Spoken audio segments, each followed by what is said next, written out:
still good morning everyone, and soon after this talk we will be rewarded by the lunch break. Who here would like to be a better collaborator? Even more better. Let's start our practice today. I hope to give you at least five secret tips today.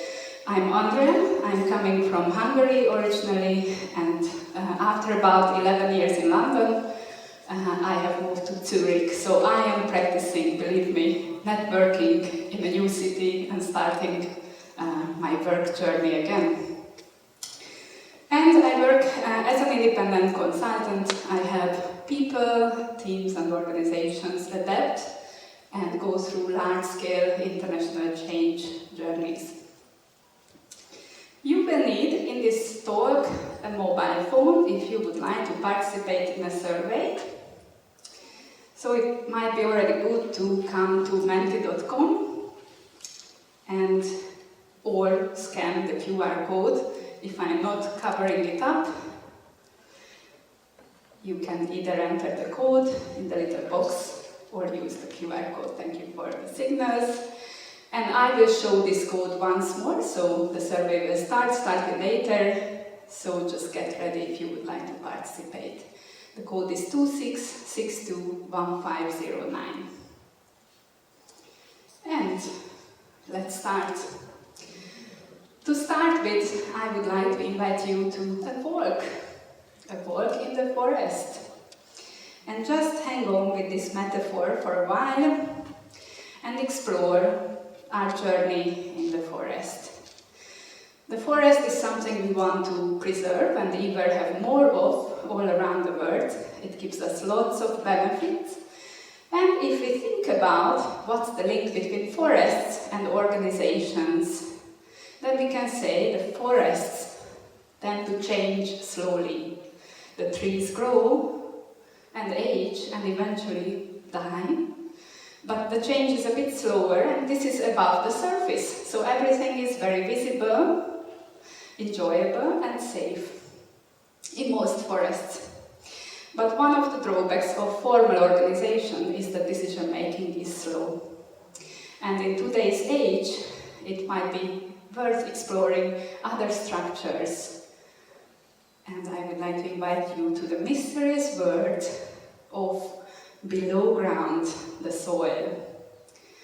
And because I'm not great at writing poems, I will borrow a poem which illustrates why the web of fungi, so mushroom webs, are a natural way for us humans also to consider, to learn from.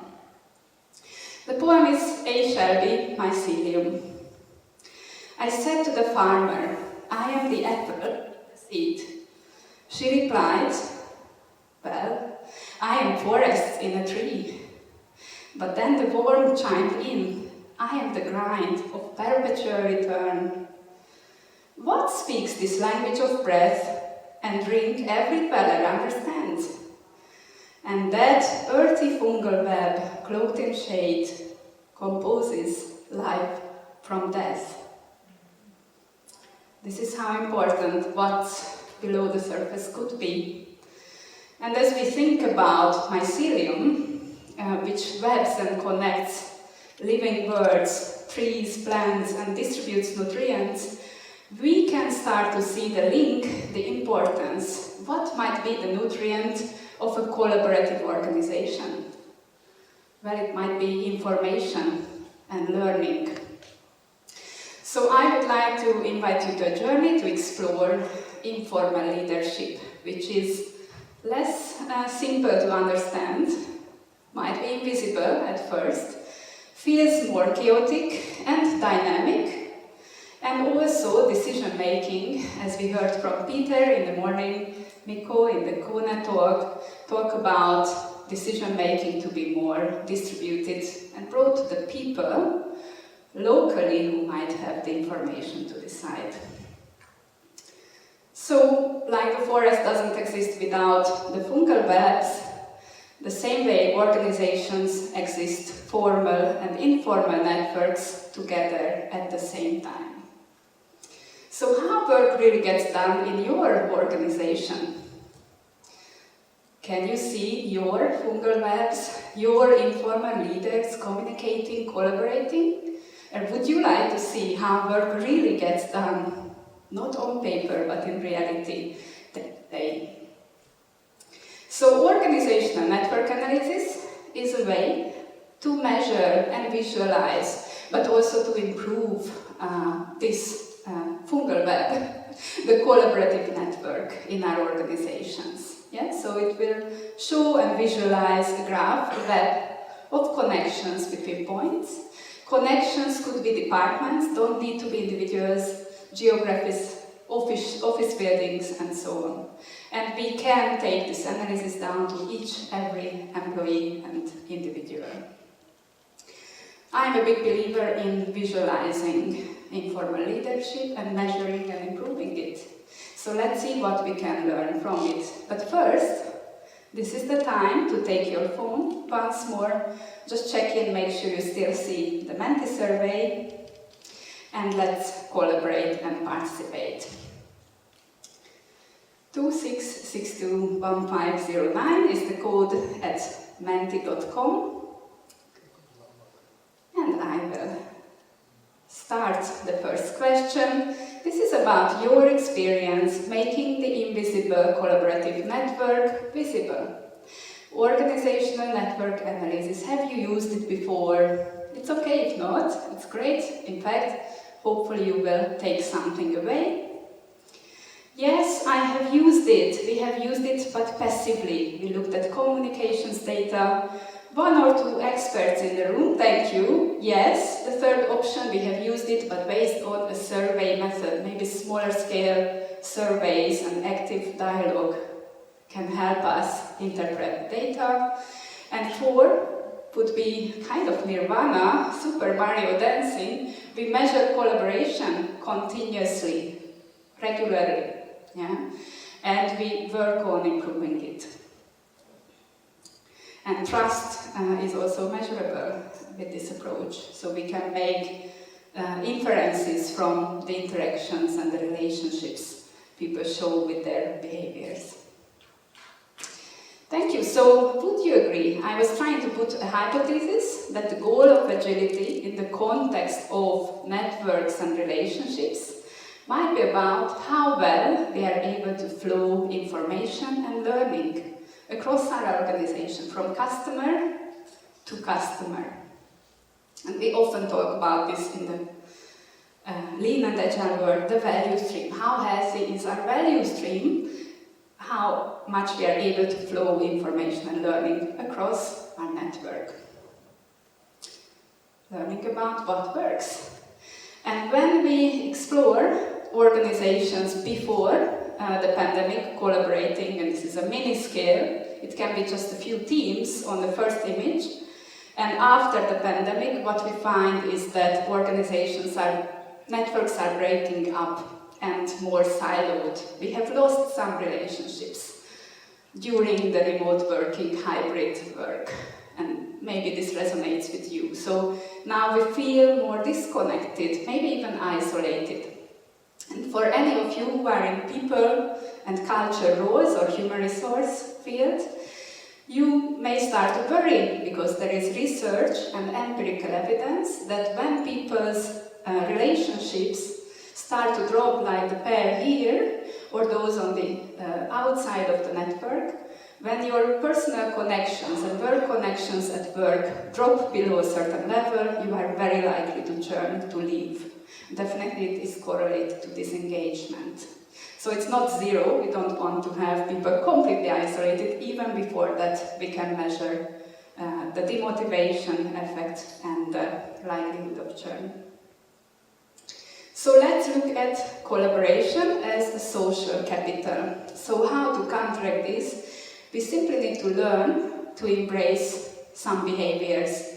Our goal or a possible vision would be to be well connected at work, and in a way well connected for a purpose we care about. At any point in time in your organization, there are maybe 50, maybe 100 change initiatives going on. So you need to choose which are relevant for you and connect with the people who are required to drive the change that you care about. Then collaborative networkers are able to do this well, to leverage their networks. We have a way to talk about them in the analysis, energizers. They energize and inspire others, and they don't need to be in a leadership position to do that. They can be informal leaders. And they are also able to openly share knowledge, what they are learning, data, observations, and they have already earned trust. So typically, to become a good collaborative networker, it's very hard to do that when you are new to a team or new to an organization. You first need to integrate, provide value to your network, earn trust, and then you can increase your impact. So, what are example ways we may ask to discover how many collaborative networkers we already have in our value stream or in a sample size of 100 people? So these are some example questions, and each question is designed to explore a certain quality of a relationship. For example, about expertise, we ask people from a list of up to 100 names to select people who they tend to contact when they want to solve a work-related problem. Who do you ask advice from is another alternative. And those relationships indicate expertise connection. Which people do you go to discuss a new idea? It's a different relationship, different strengths, and also to get information for your work. As we know, a lot of the knowledge in our organization is not documented, so it's spread verbally through working together. And there are a few more network types, but starting with these three, we can start to see the roles each of us take on each network. So it can very well happen that in terms of, for example, expertise, each of us may be still a bit on the periphery. We may be receiving advice, but not really consulted for advice. Maybe our skills are not visible to this group yet.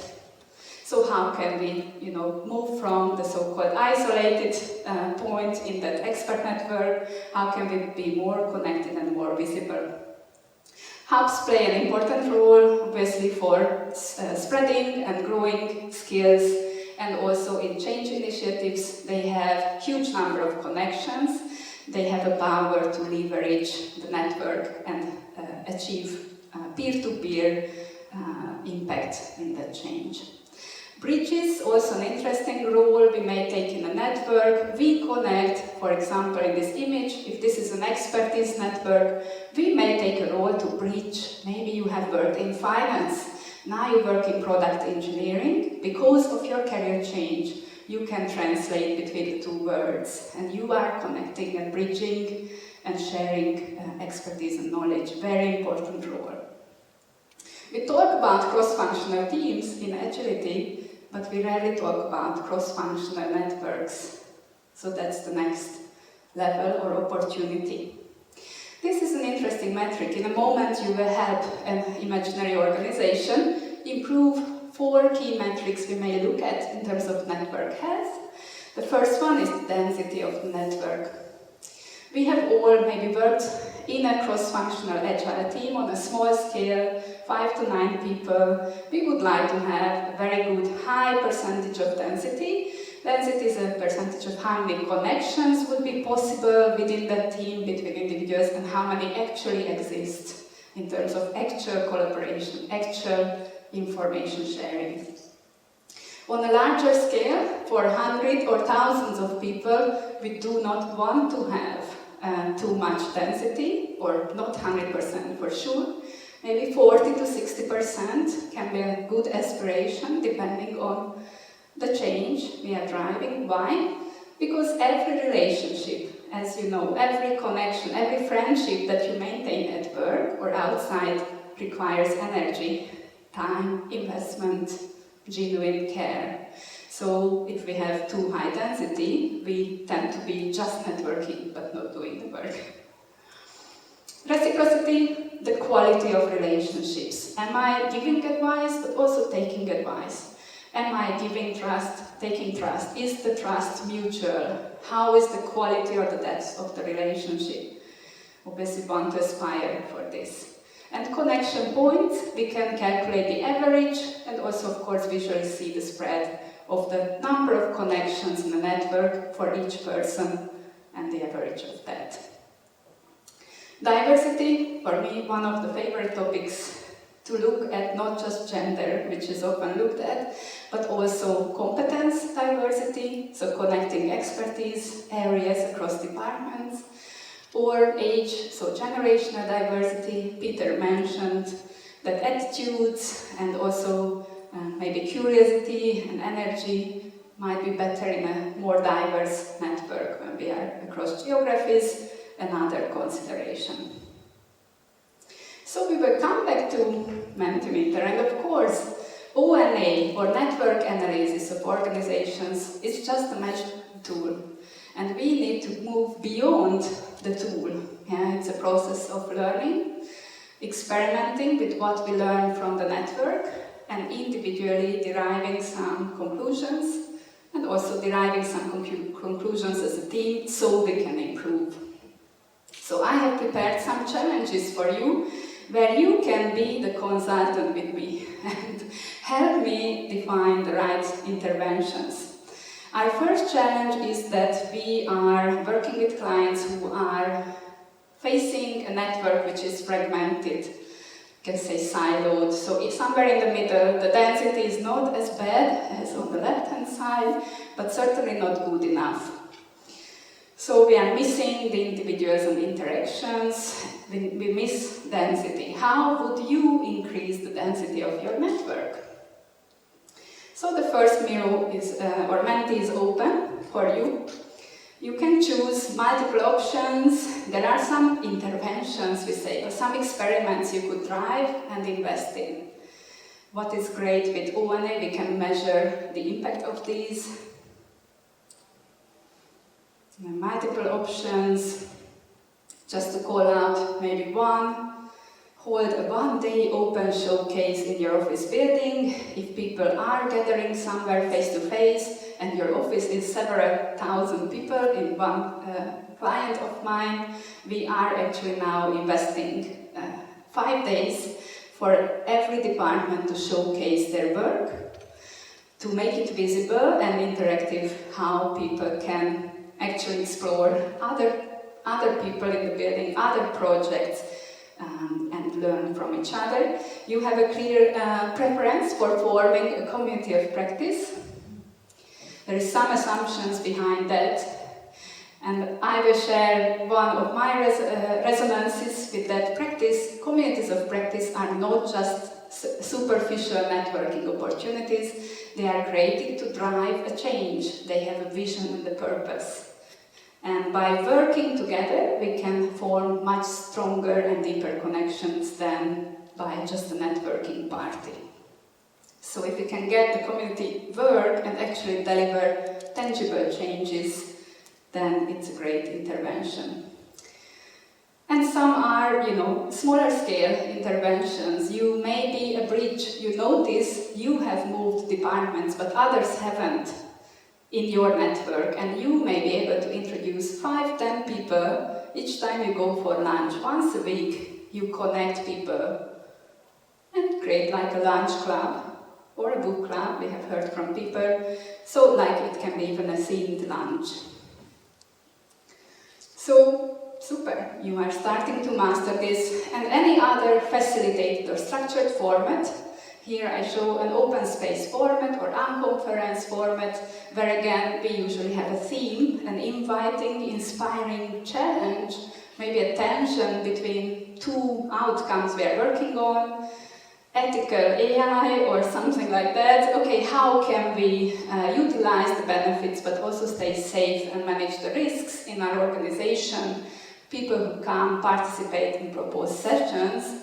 And by working together and debriefing together on the outcomes after the end of the day, we have increased the density of the network, because People who otherwise wouldn't have a chance to meet or share knowledge have started to do that. And of course, don't make it a one-off, but repeat it if possible. You are mastering this, so maybe a bit harder is how would you increase the reciprocity between you and another person, or also new people you meet. And if you are a manager, leader, how can you enable, create opportunities at scale where people can do that?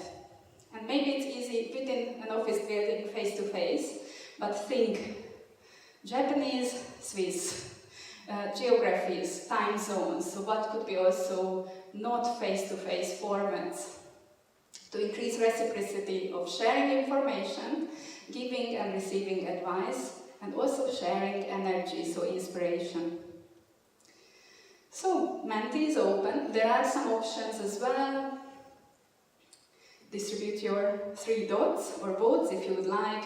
Create peer coaching opportunities, this troika. People help each other in triads, in threes, solve work-related challenges.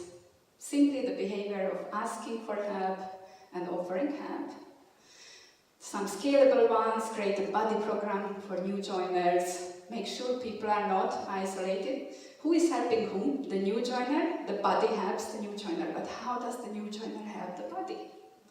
Maybe it does work that way. That was my experience. It's mutual and cross-functional projects as our Jolly Joker, which usually works all across with a challenging scope, meaningful scope and time box.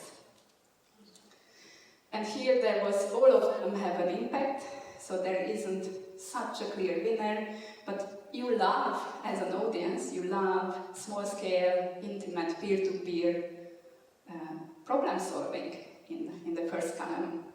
And of course, this is intuitive, but we would need to measure, check, ask for feedback, and we can, both through passive and also survey-based analysis, we can check the impact of these interventions after a while. And here I add one more example, which is large retrospectives or crossing time zones with multi-team retrospectives. In Miro, there are lots of amazing templates. We use the festival theme to debrief an open space process. There were multiple teams, multiple stages, and on the retrospective, people could again go where they have interest, contribute, use the principles of open space, and reflect on, as a large-scale retrospective, reflect on the previous event. Okay, next one. So there are 2 more, connections and hubs.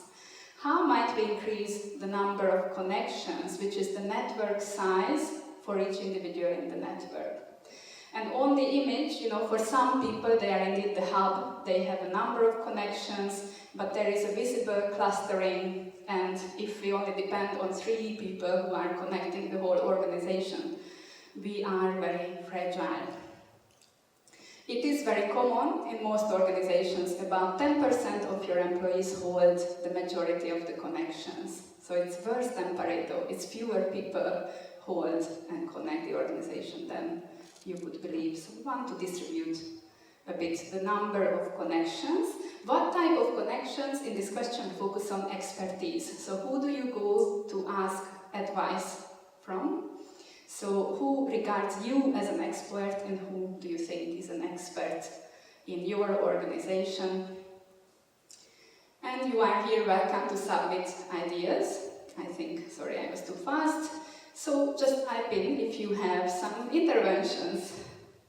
How would we ensure people go to each other more with questions, ask for advice, give advice? We are looking for behaviors, but also some enablers, some funding or scalable management initiatives that can support this, cross-team pods, connecting multiple teams, open space. Make the competencies visible. Yeah, how would I know who do I go to if you don't have a competency map that is up to date, always alive, demo days, yes, open sprint reviews, super guilds, technical communities, joint planning. You are amazing. Skills market. I would like to work where that exists. and I need to scroll, rotations, grade, gigs or challenge projects with a limited time frame. I will now open the voting, so you have a, oops, if I can manage the voting. I'm not that good with, I couldn't, okay, we will need to just be happy with a photo moment, maybe to see the diversity of ideas. Make sure the experts are approachable. Yeah, it's a mindset shift here. We see a suggestion. How do I relate to others when they ask, let's say, beginner type questions? Do I send them away, or do I welcome and appreciate? We can learn from also beginner type questions.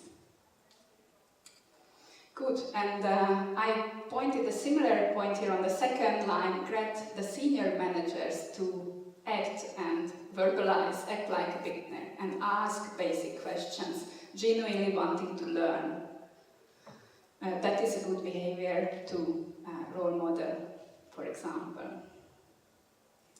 Good, and here, online or virtually, communities debriefing on their competencies, and this was a facilitated community kind of saying, how are we as facilitators, what is our role, what is the magic that we do, how do we create value? You know, it looks small, but it's the rice where you zoom in, you have a huge impact. Maybe you impact a small team, or you are like the web, the fungal web, as a facilitator community, supporting the organization. Good, and last but not least, crossing boundaries. Yeah, as a collaborative networker, if we just cross boundaries and welcome connecting ourselves and a few others across age groups, across geographies, think about the opportunities we could create to connect subgroups. How would you, in your environment, increase the diversity in your network?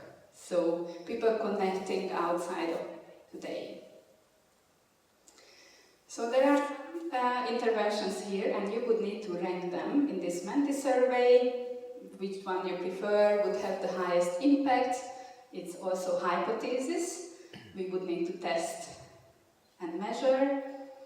Launch an interest-based club in the office, like cooking classes, choirs, maybe multiple of those so people can choose, and so on.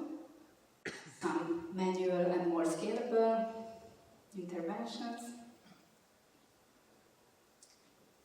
For people doing the ranking, we will see if the order is changing. We need to do all 5. This is there. So geographical, crossing geographies, making it easier to reach out. In one organization I worked at, it was Ericsson, relevant to the region, you could pick up the phone and the other person was there to help you. You could call anyone randomly in the address book. The culture was so that the person asked, how can I help you? And you see launch cross-functional projects still there, because cross-functionality, if we think by the design of the team or the invitation, how we source the team members for these projects, they help build relationships across groups and functions. And all of them are valid. In fact, you have a preference for the orders. What I have seen works really well and unusual is number 4 in this ranking. The interest-based clubs really remove this work role bias. Anyone can come to a cooking club, anyone can go to a yoga meditation session, everyone is welcome. No one will look strange that the assistant is coming, or the fitness trainer who is just in our building is coming to the same session, so we can build even more diverse connections. Super. So, network interventions, running club for the company, or hosting a TEDx event, hosting meetups. You can even build the network, make it more diverse outside of your organization and grow that way. Diversity of network is super important in sourcing ideas and unusual combinations to happen. So that is important for innovative capabilities. And with this is a typical visualization of a network of a larger organization, several hundred participants. And you see some typical numbers. You could say the density of the different type of networks is still very low. Only 4% of people feel they have some colleague who they trust in the organization. Only 6% of them have someone they mark, they go for advice. Of the total possible number of connections, we are using 6% capacity. So we are not very much collaborating yet. And then, of course, the distribution of the connections, which are those more isolated parts of the network. Is it per department or geography? For that, we need the context of the organization. And also, what is a fantastic analysis we tend to do is the department to other department or geography to geography collaboration, which is often visualized in a table form. If you only do a survey and analysis across your specific value stream, then this will start to show maybe IT is working with product development, but customer support here, 1% connected to software team. That's a great opportunity. We can start to collaborate more there to create more value smoothly. So to sum up, final slide, you could start small. Yeah? Every intervention slide included a project. So identify your own purposeful project. Doesn't need to be even a formal. Start small. You can launch a lunch club. You can launch a book club. Small, which doesn't require yet a budget, maybe. Invite people to join you. That makes openness and welcoming diversity. Start to ask for help. So more you are starting to connect based on expertise. Have a bias for action. Do things together because actually working together forms a stronger, longer living relationship. And always be willing to offer feedback and help. We can, with the analysis, find you. If you do this well, we can spot the informal leaders in the organization. These behaviors are learnable and recognizable and should be valued. And I'm still learning in this field, when I found this field of network thinking and networking for a purpose, oh my God, this is like new world. This can help us move beyond teams and formal structures. Lots of books, come to me or watch the slides later, and also please connect on LinkedIn. And there will be a newsletter on my profile about networks and innovation, how they link together. We partner at my small company, we partner with software tooling, so we can enable measurement with you, but it's more than just measurement, it's the journey, how we drive change beyond. Thank you.